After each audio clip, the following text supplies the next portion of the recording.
एक गांव में भोला के बट रहता था। वो भोला ही था, इसी से उसका नाम भोला पड़ गया था।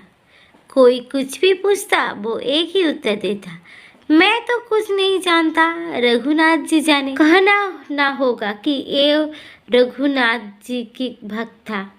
पुत्री विवाह योग्य हुई तो भोला ने साहूकार से ऋण लेकर उसका विवाह किया और घर छोड़कर गांव के ही रघुनाथ जी के मंदिर में ही रहने लगा। कुछ समय में पुत्र के कमाए धन को लेकर भोला पूर्ण साहूकार के पास पहुंचा और ब्याज सहित मूल्य चुका दिया।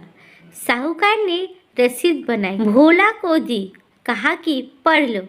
भोला बोला, मैं तो कुछ नहीं जानता, रघुनाथ जी जाने। साहूकार समझ गया कि भोला पढ़ना नहीं जानता।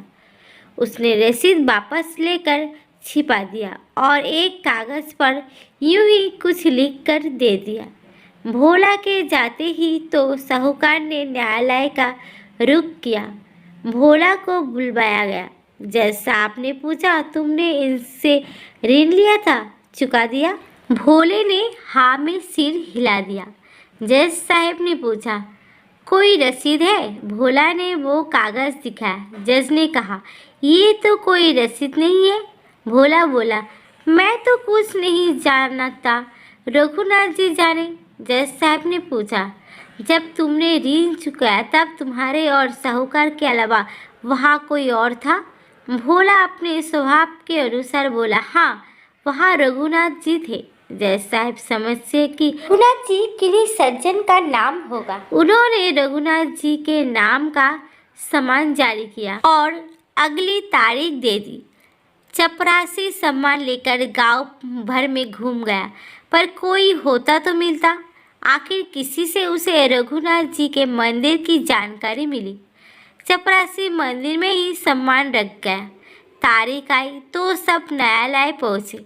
रघुनाथ जी के नाम की आवाज़ लगी कि एक बूढ़ा आदमी धीरे धीरे चलता हुआ गवाह के कटघरे में आकर खड़ा हुआ। जज साहब ने पूछा, आप रघुनाथ जी हैं? उन्होंने कहा, हाँ। जज साहब ने पूछा, जब भोला ने पैसे दिए तब आप वहाँ थे? उन्होंने फिर कहा, हाँ। जज साहब ने पूछा, कोई प्रमाण है? उन्होंने कहा, साहूकार की अलमारी में 4 नंबर वही है, रसीद पड़ी है, आप मंगवा ले। साहूकार सुन रह गया। चपरासी गया, रसीद ले आया। भोला बड़ी हुआ। साहूकार को दंड मिला। गवाह चला गया। अब जज साहब ने भोला को अलग से बुलाकर पूछा, ये रघुनाथ जी तुम्हारे गांव में रहते हैं? मैंने बहुत से गवाह देखे, पर जैसा रोमांच मुझे इन्हें देखकर हुआ वैसा कभी नहीं हुआ। भोला बोला, रघुनाथ जी वो है जिनका हमारे गांव में मंदिर है। जज साहब ने कहा, इन्होंने मंदिर बनवाया है?